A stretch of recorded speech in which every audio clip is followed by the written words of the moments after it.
another edition of the Wrestling Underground Top 10. It's Wednesday, time for WCW Town to build around the Top 10 edition.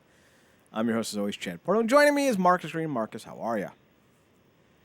Good, man. Enjoying this countdown. Let's get to it. Yeah, let's get to it. I'll start us off with number 10. It's a twofer. Technically not the tag team most people remember them for, but I always thought that Sean O'Haire and Mark Jindrak were the tag team to build around for the future. WCW disagreed and put the belts on O'Haire and Palumbo for some reason, and I still don't understand why. Jindrak was competitive up until 2018, 2019, and was actually the CMLL heavyweight champion for a long time before eventually leaving the company due to a contract dispute. At least that's how I remember it going. I could be wrong. Sean O'Haire unfortunately passed away in 2014, I think is what it was, or maybe even sooner than that. But unfortunately, O'Haire never really found his second legs in WWE, even though he had a great devil's advocate gimmick that Vince never gave a chance to because he's Vince. These two had all the athleticism, talent, and look in the world to succeed. WWE somehow fucked it up because, of course, they did. Marcus, number 9. For me, I'm going, and this was interesting because I don't think I caught really any of WCW when it was hot, but this guy was a standout even before I came to know him behind the mask. Talking about Rey Mysterio Jr. Goes unmasked, whole lot of swag, kind of had a little the bad boy vibe to him, and even though, like I said, we would come to know him later was more refined and more able to click in, I think, for a more broader mass audience. This was prime Mysterio. This was before all the injuries, what have you, stuff. With obviously he had a classic with Eddie, but yeah, I think Mysterio certainly somebody, and actually a couple of those cruiserweights throughout that division, man, that you could build around, but specifically Mysterio, of course, stood out. So Hell of a pick, and Eric Bischoff said the mask would never sell. Go figure. My number 8 pick is going to the dog-faced gremlin. Arr, arr, arr, arr. Rick Steiner himself. He wasn't the same wrestler that he was 10 years prior, but Rick Steiner in 2001 was still a really good competitor. And he was really racking up the title wins. He was a U.S. champion, TV champion. And I really thought that a program with Scott for the world title would have been money at this point in time because Rick was still good enough to go at that level. And that would have been one hell of an idea. Unfortunately, we never got to see it come to fruition, and I forgot one major name on this list. 2, actually. So little nods later on at number 2 for me. Marcus, next one up for you at number, I don't remember which one we're on, 7?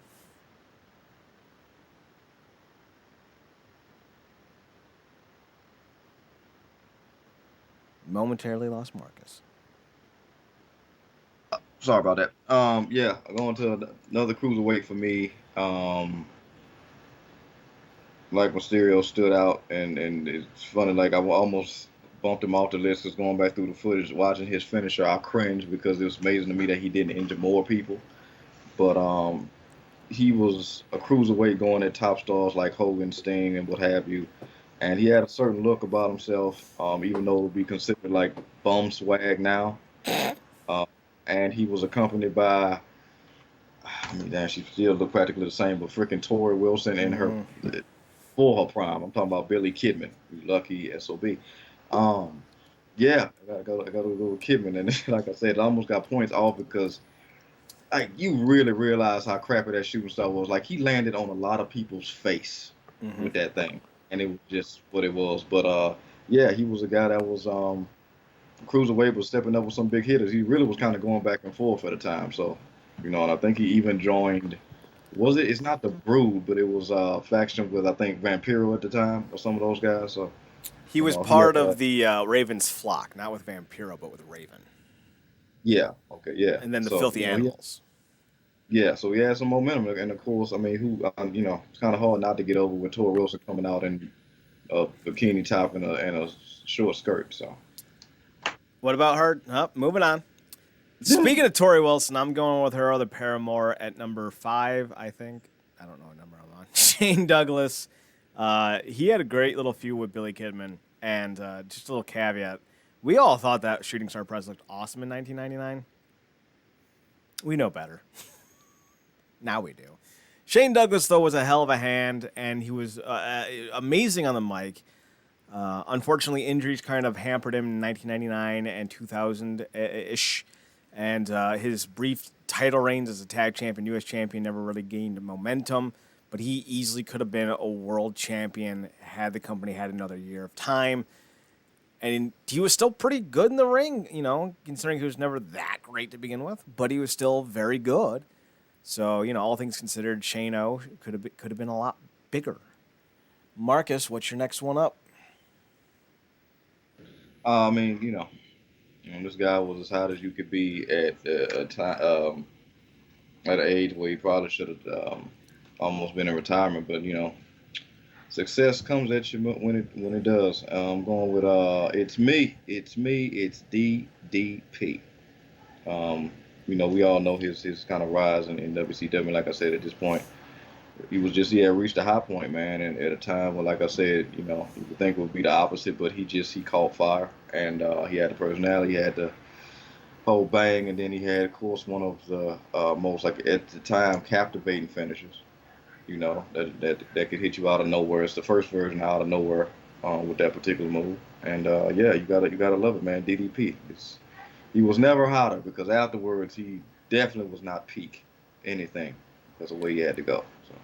DDP should have ended Bill Goldberg's title win at 1998's Halloween Havoc. They were both super over. The match was super, super fantastic, and it was just the perfect kind of move to be the reason why Goldberg lost. But, Kevin Nash was the booker, and fucking A. My second to last one, and I'm going to give two little caveats when I'm done, is Jeff Jarrett. Jeff gets a bit of a bad rep for his time in WCW. Bad booking was predominantly the reason why. Vince Russo was terrible at his job. But Jarrett in TNA showed that he was a consistent performer who you could put in the main event and things wouldn't go sideways. He was reliable, steady, he never hurt anyone, and he was always on time for work. That may not be the sexiest of things when you're talking about a world champion, but when you think about guys like Stone Cold and The Rock, who only had 2 or 3 years at top because of injuries and movie commitments, having someone like Jarrett who could be around for 8 or 9 years is not something to snub your nose at. So, and my two that should have been on this list I completely forgot about are Lance Storm and Goldberg. I don't know how I forgot Goldberg. Fucked up on that one. Marcus, what's your next one? My next one is again another guy who was peak, both in aesthetic, both in character, and just overall big booty drip. Talking about Scott Steiner, man. We talked about before, I think on the last show, just how again bungled booking, because this guy should have been one of the hottest guys coming in the WWE, but that wasn't the case. But again, like I said, he had the look. This was peak Steiner right here, before the bad tats and all that. But even now he still must see from a certain perspective. But this was specific for his execution as a character and in the ring. So I definitely think he's one of those top guys for sure. I'd rather build around Medeja. Not to take away from Scotty, I'm just saying Medeja. Hey, man.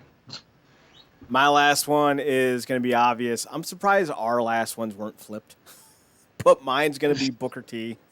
I was a huge Booker T fan in WCW. I still am a fan of Books, but when you see more of someone's real personality, you're not always as enthusiastic. But Book was the blue collar. I'm a fucking fight you.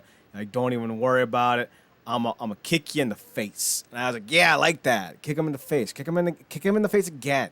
Do it again and again and again. And he was one of my favorite characters to play as in WCW NWO Revenge, just with all the fucking kicks. They're great. Oh God, I love it. And the Harlem's fucking Hangover. Oh, I love it. It's so great. Booker T, thumbs up.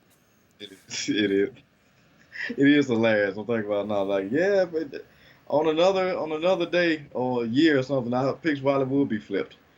But for me, number one, I'm going with Chad's main man, the Stinger. I went back and watched a match he had with with Kidman, and like obviously I said before, like Joker Sting is my favorite version, but to not to to watch Sting is to love the guy whether you was into the whole Crow thing or not. I mean, watching him here, I mean, obviously he had a lot of good stuff and Impact and whatnot, but this was his prime. Like this was like Sting was splashing with exuberance and just the flexing and the look, full head of hair, just firing on all cylinders. Um, I mean, yeah, he looked like the guy that should have been number one. And yeah, I mean, obviously, I think he kind of what retired a little bit after what WCW. Yeah, he took some years off and then came to TNA in '03 for a little bit and then came back in '04 for a little bit, but signed full time in late '05, start of '06. Yeah, so yeah, but this was peak Sting and some just good stuff. And like I said, you watch Sting, he got to be on your top 10 list for sure, guys to build around. Even if you don't know that much about him, he just had that presence about himself. So yeah, it's the Stinger, man. There's still talent in that company, man. I tell you what, because I came up with 13 guys in total that you can build around. So Yeah. Yeah, I mean, it's funny. All these guys we just went through, and I guess if somebody had like the big guy fetish or Vince was coming up with this list, Kevin Nash name would probably come up with 2 or 3 times. And the reason why a lot of these guys who should have been on top probably wasn't was because a guy like that was booking. So yep. So for Friday's show, we're doing top 10 underutilized WWE cruiserweight talent. Tune in for Friday's show. For Marcus Green, I'm Chad Porto. You can find us on the website at realnerdcorp.com, RealNerdCorp.com. We're on Twitter at NERDCORP and on Instagram at RealNerdCorp. Marcus can be found on Twitter at ParadoxKid, ParadoxKid. that's where I be. You can also find him on his other podcast, The True Penny Show, on Twitter at True Penny Show, TruePennyShow. And you can find me as well on the Instagram and Twitter at Twitter, Chad NerdCorp, ChadNerdCorp. And on Instagram at Chad's Photo Hut. Links of which will be down below. Be sure to check out last night's show at RealNerdCorp.com. It's up, and we'll have Making the Impact up to today. Thumbs up. So check in for that. For Marcus Green, I'm Chad Porto. See you Friday. Marcus, take us home. Good night, mate.